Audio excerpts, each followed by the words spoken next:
Nesse tutorial a gente vai aprender alguns macetes para ganhar tempo, tá? Então um deles que tem, muitas vezes a nossa imagem ela pode estar um pouco serrilhada, ela pode estar um pouco tremida. Então uma forma de tirar isso é você vir aqui, Effect, Blur Sharpen, Reduce Interlace Flicker. Então quando o nosso vídeo está flickeando um pouco, a gente pode vir aqui e colocar, por exemplo, 1 ou 2, um valor pequeno. E ele vai ajudar ao contorno da minha imagem, se ela estiver flickeando. Se ela estiver tremida, ele vai dar uma estabilizada para a gente, tá? Ele vai evitar que a imagem fique flickeando. O que é flickeando? A gente já viu na primeira aula, que é sobre teoria, que existe, cada frame tem dois campos, né? Os pares e os ímpares.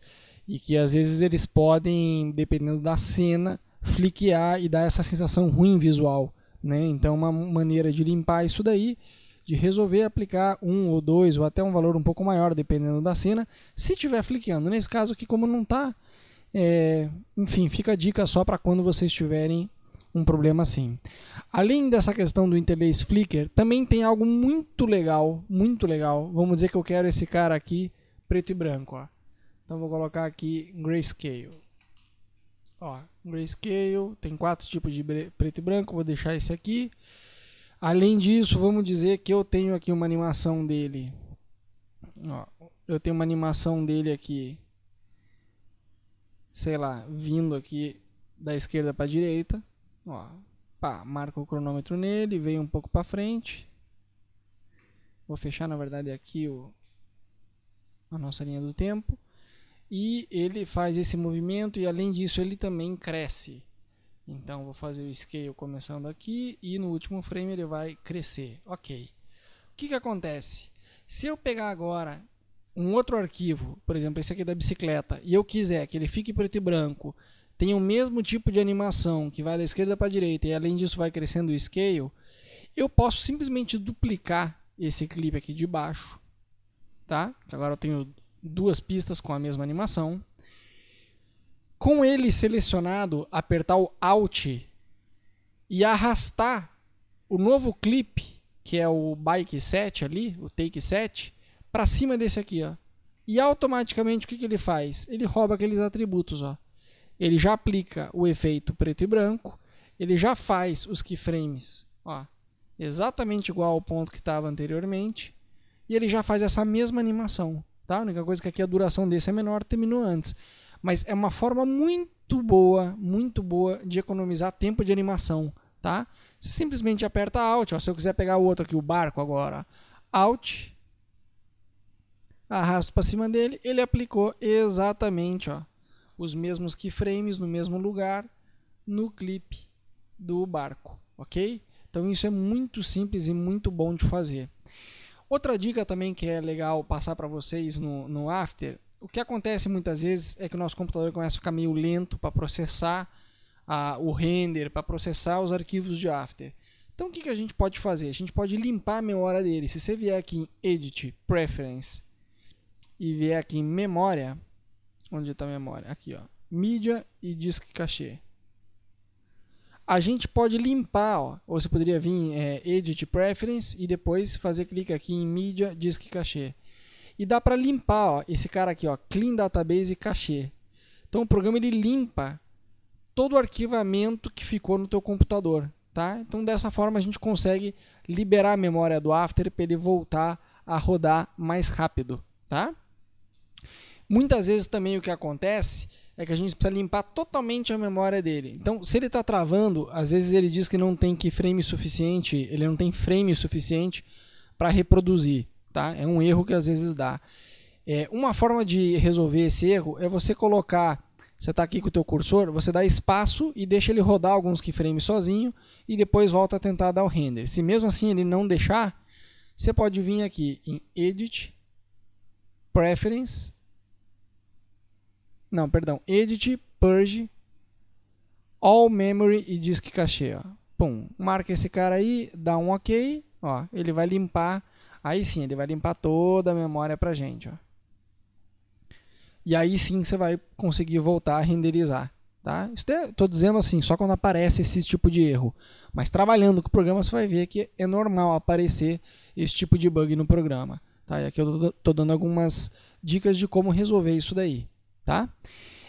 Lembra que para renderizar mais rápido, além das opções de mudar a qualidade aqui, ó, do meu render, da minha visualização, né, na verdade do meu render, porque o arquivo eu não estou mudando a qualidade dele, somente a minha visualização. Uma outra forma também, se eu tiver mais de uma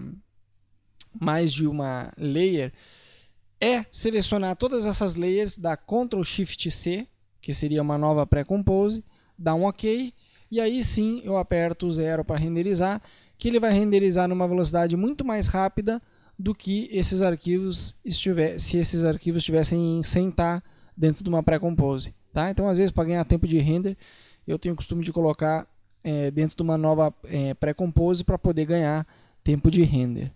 A gente vai ver numa outra aula um pouco mais para frente como exportar um arquivo, um projeto que já está pronto, um vídeo, né? Como que a gente exporta aqui do After. Mas uma dica que eu dou na hora de exportar, quando você for dar o exportar, deixar a tecla maiúscula apertada, tá? A Caps Lock, a tecla maiúscula selecionada, porque ele vai simplesmente exportar, ele não vai estar te dando preview da tua imagem que está sendo exportada, e com isso ele vai exportar mais rápido. Se você tira a maiúscula, na hora de exportar, ele volta a te dar o preview, só que daí ele vai exportar mais devagar, tá? Outra coisa que às vezes acontece, não é esse o caso aqui nesse exemplo, porque eu só estou colocando aqui possibilidades de erro também, né? Mas às vezes o que acontece, quando a gente está animando um objeto, algo assim, vou colocar aqui new sólido, vou colocar um sólido preto, ok, vou diminuir aqui ele um pouquinho.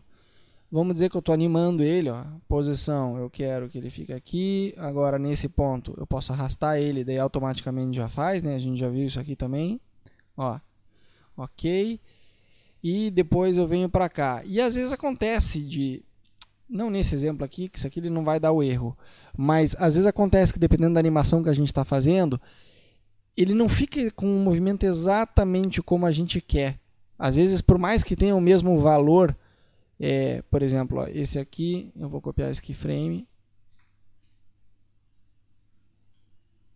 eu copio para cá, ó, aqui ele ficou, porque ele não está, quando aparece o erro na verdade, mas às vezes tem, por exemplo, o mesmo valor, esse keyframe e esse, só que entre eles a imagem ainda dá uma mexidinha aqui, assim, na animação entre eles, tá? Como se tivesse um terceiro keyframe.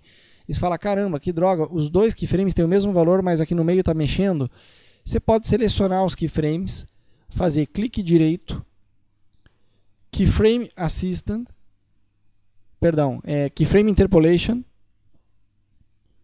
e aí você põe aqui a opção linear, tá? E aqui também, ó, ao invés de Auto Bezier, você coloca linear e dá um OK. Aí sim, ele vai eliminar, se tivesse, né, esse tipo de erro de ele estar falhando de um keyframe para outro, a animação. É muito simples e rápido de fazer e resolve o problema. E uma outra dica que a gente também já viu é na hora de selecionar os keyframes, ao invés de arrastar assim, principalmente se eu tiver outras layers aqui, ó, vamos dizer que eu quero selecionar do meio aqui, ao invés de ter que fazer assim, você pode simplesmente vir aqui no atributo que está aberto, os keyframes, e fazer clique em cima, automaticamente ele seleciona, ó, tá? E para diminuir o espaçamento entre eles mantendo a proporção, você segura o Alt, ó, você consegue diminuir ou aumentar, mas mantendo a proporção da distância entre eles. Ok? Valeu!